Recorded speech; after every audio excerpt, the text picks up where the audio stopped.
Assalamualaikum warahmatullahi wabarakatuh. Perkenalkan, kami dari kelompok 2 di sini akan membahas mengenai hukum bisnis.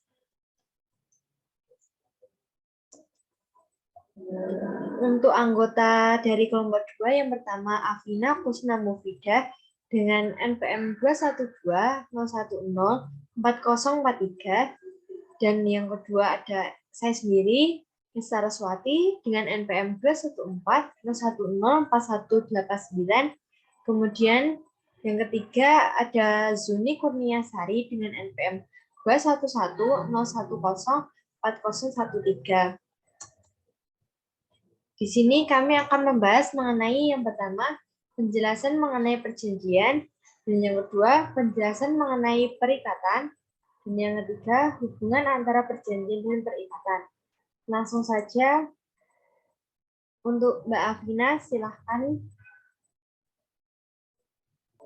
Baik, yang pertama yaitu perjanjian. Istilah perjanjian sendiri berasal dari bahasa Belanda, yaitu overeenkomst, dan dalam bahasa Inggris dikenal dengan istilah kontrak atau agreement. Perjanjian dirumuskan dalam pasal 1313 KUH Perdata yang menentukan bahwa suatu perjanjian adalah suatu perbuatan dengan masa satu orang atau lebih mengikatkan dirinya terhadap satu orang lain atau lebih. Perjanjian merupakan hukum yang terbentuk akibat adanya suatu pihak yang mengikatkan dirinya kepada pihak lain, atau dapat juga dikatakan hukum perjanjian adalah suatu hukum yang terbentuk akibat seseorang yang berjanji kepada orang lain untuk melakukan sesuatu hal.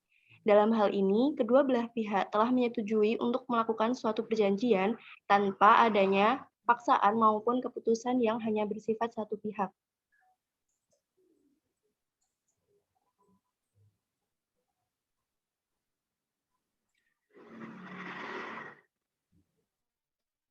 Kemudian, lanjut ke syarat sah perjanjian. Syarat sahnya perjanjian dapat dilihat dalam hukum Eropa kontinental yang diatur dalam pasal 1320 KUH Perdata. Pasal tersebut menentukan 4 syarat sahnya perjanjian, yaitu 1. Adanya kesepakatan kedua belah pihak. Kesepakatan ini diatur dalam pasal 1320 ayat 1 KUH Perdata. Yang dimaksud dengan kesepakatan adalah persesuaian pernyataan kehendak antara satu orang atau lebih dengan pihak lainnya. Yang sesuai itu adalah pernyataannya, karena kehendak itu tidak dapat dilihat atau diketahui orang lain. Pasal KUH Perdata menegaskan suatu perjanjian tak memenuhi syarat kesepakatan bila kesepakatan terbentuk karena kehilafan, paksaan, ataupun penipuan. Dan yang kedua yaitu kecakapan untuk melakukan perbuatan hukum. Kecakapan bertindak adalah kecakapan atau kemampuan untuk melakukan perbuatan hukum. Perbuatan hukum adalah perbuatan yang menimbulkan akibat hukum. Menurut R. Suroso, kecakapan adalah adanya kecakapan untuk membuat suatu perjanjian. Menurut hukum, kecakapan termasuk kewenangan untuk melakukan tindakan hukum pada umumnya. Dan menurut hukum, setiap orang adalah cakap untuk membuat perjanjian, kecuali orang-orang yang menurut undang-undang dinyatakan tidak cakap. Golongan yang tidak cakap hukum, yaitu anak di bawah umur atau di bawah 18 tahun, orang di bawah pengampuan. Suatu hal tertentu. Yang ketiga yaitu suatu hal tertentu. Pasal 1320 KUH Perdata. Apa yang menjadi kewajiban debitur dan apa yang menjadi hak kreditur atau sebaliknya. Suatu hal tertentu sebagai objek perjanjian dapat diartikan sebagai keseluruhan hak atau kewajiban yang timbul dari perjanjian. Tujuan perjanjian yaitu terbentuknya, berubahnya, atau berakhirnya perikatan. Perjanjian mewajibkan para pihak memberi sesuatu, berbuat sesuatu, atau tidak berbuat sesuatu, atau bisa dikatakan prestasi. Oleh sebab itu, kewajiban harus dapat ditentukan sekaligus berarti bahwa adanya objek perjanjian yang dapat ditentukan.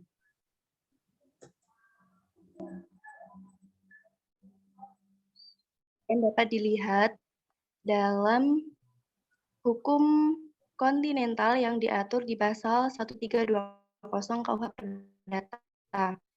Lanjutan dari ketiga syarat di atas, 1320 KUH Perdata tidak dijelaskan pengertian kausa yang halal.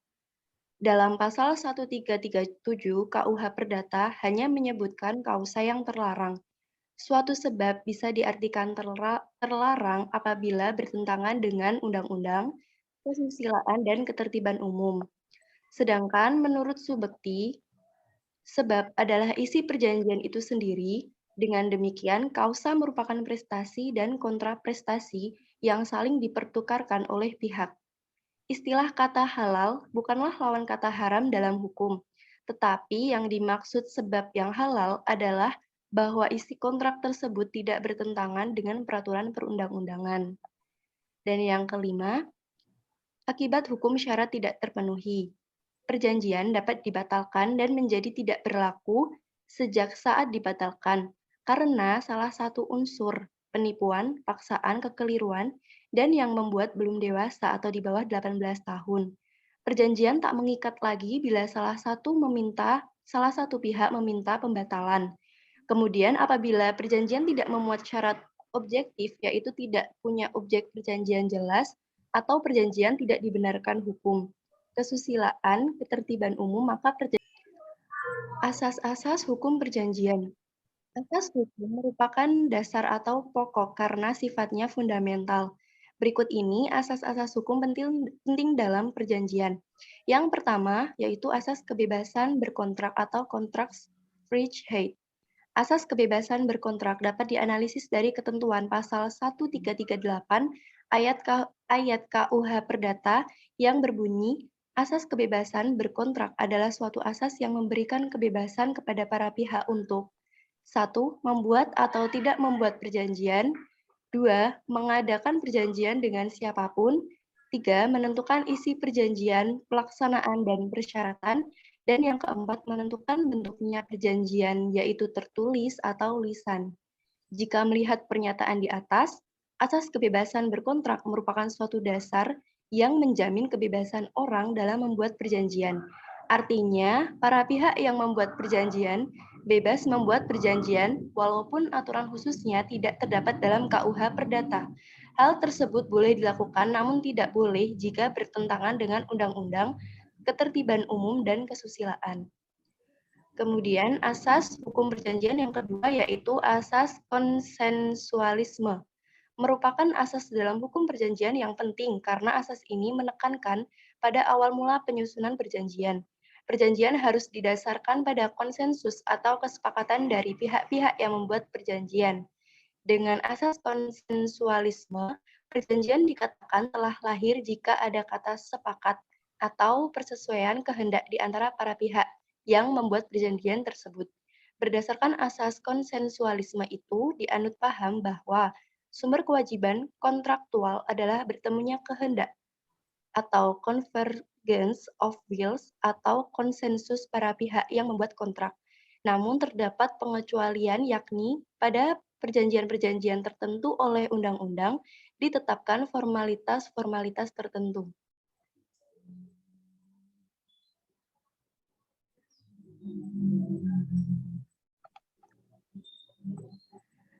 Kemudian lanjut di asas hukum perjanjian yang ketiga yaitu asas paetas servanda. Berdasarkan prinsip ini, para pihak harus melaksanakan kesepakatan-kesepakatan yang telah disepakatinya dan dituangkan dalam perjanjian. Perjanjian akan mengakibatkan suatu kewajiban hukum sehingga para pihak terikat untuk melaksanakan perjanjian tersebut. Apabila salah satu pihak lalai atau tidak dapat melaksanakan kewajiban, menurut perjanjian, maka pihak lain yang dirugikan akan mendapat perlindungan hukum dari negara melalui pengadilan. Kemudian lanjut di asas hukum perjanjian yang keempat, yaitu asas iktikat baik. Asas iktikat baik dapat dilihat dalam pasal 1338 ayat 3 KUHP Perdata, yaitu perjanjian harus dilaksanakan dengan itikat baik. Perjanjian dibuat dengan memperhatikan norma-norma kepatuhan dan kesusilaan. Perjanjian yang dibuat harus mencerminkan suasana batin yang tidak menunjukkan adanya pekerjaan untuk merugikan pihak lain. Berdasarkan pengertian itikat baik dalam perjanjian tersebut, maka unsur yang utama adalah kejujuran. Kejujuran para pihak dalam perjanjian ini meliputi pada kejujuran atas identitas diri dan kejujuran atas kehendak dan tujuan para pihak. Dan asas hukum perjanjian yang terakhir yaitu asas kepribadian. Disimpulkan dari KUH Perdata pasal 1315, yaitu pada umumnya tiada seorang pun dapat mengikatkan diri atas nama sendiri atau meminta ditetapkannya suatu janji melainkan untuk dirinya sendiri. Dalam asas kepribadian terdapat dua pengecualian, yaitu janji untuk pihak ketiga atau seorang membuat perjanjian yang menjanjikan hak orang lain dan perjanjian garansi.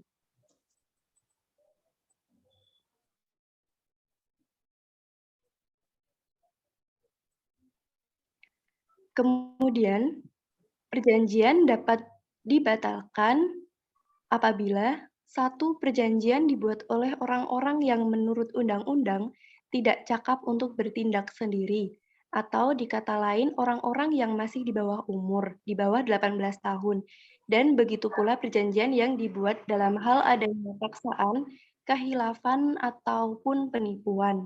Dan yang kedua, perjanjian yang dibuat ternyata mengandung sebab yang bertentangan dengan undang-undang.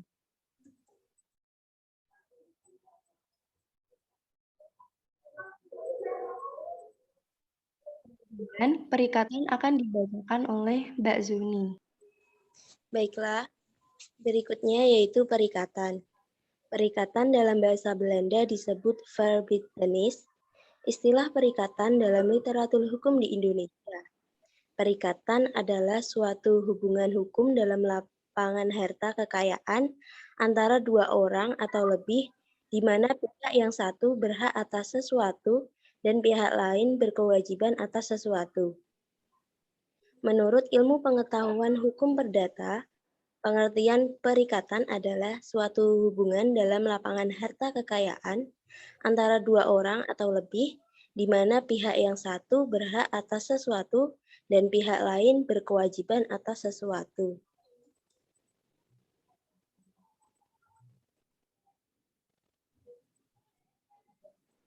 Kemudian, asas-asas hukum perikatan. Asas-asas dalam hukum perikatan diatur dalam buku 3 KUH Perdata, yakni pertama, asas kebebasan berkontrak, yaitu bahwa segala sesuatu perjanjian yang dibuat adalah sah bagi para pihak yang membuatnya dan berlaku sebagai undang-undang bagi mereka yang membuatnya. Yang kedua, asas konsensualisme, artinya bahwa perjanjian itu lahir pada saat tercapainya kata sepakat antara para pihak mengenai hal-hal yang pokok dan tidak memerlukan sesuatu formalitas.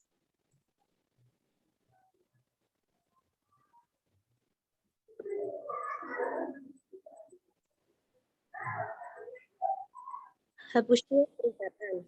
Perikatan itu bisa dihapus jika memenuhi kriteria-kriteria sesuai dengan pasal 1381 KUH Perdata. Cara penghapusan suatu perikatan adalah sebagai berikut. Pertama, pembayaran. Pembayaran adalah pelunasan utang atau tindakan pemenuhan prestasi oleh debitur kepada kreditur. Pembayaran dilakukan di tempat yang telah dijanjikan, namun apabila di dalam perjanjian itu tidak ditentukan tempat pembayaran, maka hal itu diatur dalam KUHP Perdata. Kemudian penawaran pembayaran tunai diikuti dengan penyimpanan atau penitipan atau konsiasi. Konsiasi adalah sebuah cara untuk menghapus perikatan. Hal ini karena pada saat debitur hendak membayar utangnya, pembayarannya ditolak oleh kreditur, sehingga debitur dapat menitipkan pembayaran melalui kepaniteraan pengadilan negara setempat. Kemudian novasi atau pembaharuan utang. Novasi adalah perjanjian antara debitur dengan kreditur saat perikatan yang sudah ada dihapuskan, lalu dibuat sebuah perikatan yang baru. Kemudian penjumpaan utang atau kompensasi. Kompensasi adalah penghapusan masing-masing utang yang sudah dapat ditagih secara timbal balik antara debitur dan kreditur. Kemudian pencampuran utang. Pencampuran utang adalah pencampuran kedudukan antara orang yang berutang dengan kedudukan sebagai kreditur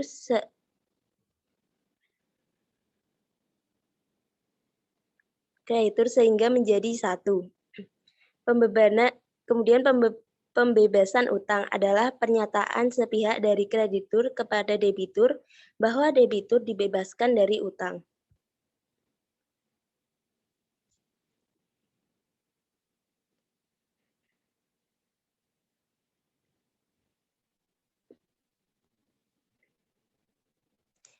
Selanjutnya, musnahnya barang yang terutang.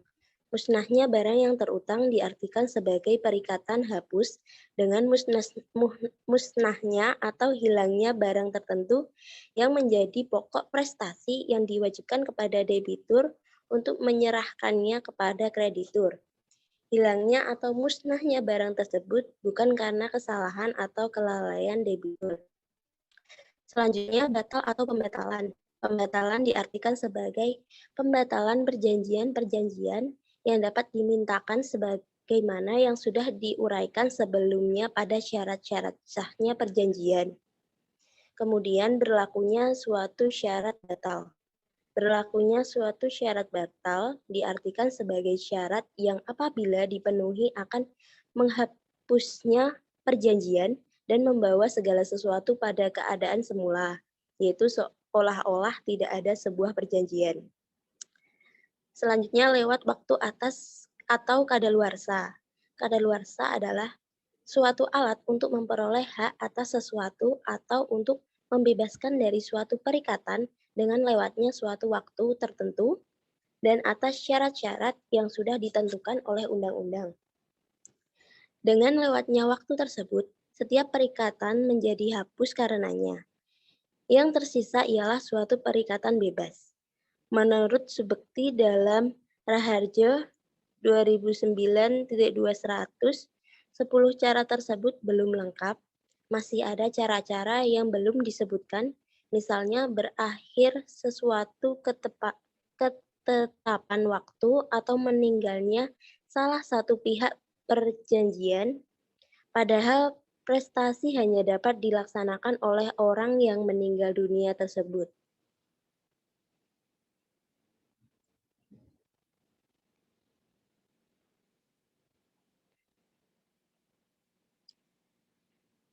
Selanjutnya yaitu hubungan perjanjian dengan perikatan. Hubungan perjanjian dan perikatan berada dalam ruang lingkup hukum perdata. Hukum perdata adalah bidang hukum yang cakupannya sangat luas serta beraneka ragam pengaturan dan ketentuannya.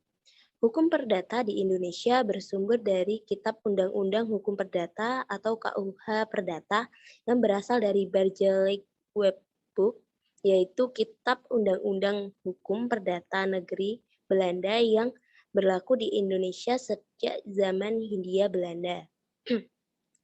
KUH Perdata terdiri atas 4 buku sebagai berikut. Buku pertama berisi tentang perihal orang, buku kedua perihal kebendaan, buku yang ketiga tentang perihal perikatan, dan buku yang keempat berisi perihal pembuktian dan kadaluarsa. Hubungan antara perikatan dan perjanjian adalah perjanjian menerbitkan perikatan. Perjanjian adalah sumber perikatan, di samping sumber-sumber lainnya. Selain itu, dapat diketahui pula bahwa perikatan adalah suatu pengertian abstrak, sedangkan perjanjian adalah suatu hal yang konkret atau suatu peristiwa.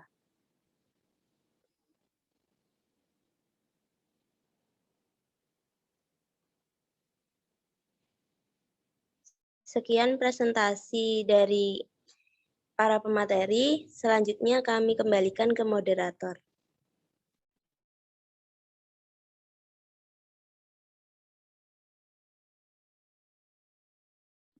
Demikianlah yang dapat kita sampaikan. Sebelumnya kita mohon maaf yang sebesar-besarnya kepada teman-teman sekalian. Apabila di dalam penyampaian tadi mungkin ada kesalahan kata atau beberapa pernyataan yang menyinggung teman-teman, saya memohon maaf sebesar-besarnya. Wassalamualaikum warahmatullahi wabarakatuh.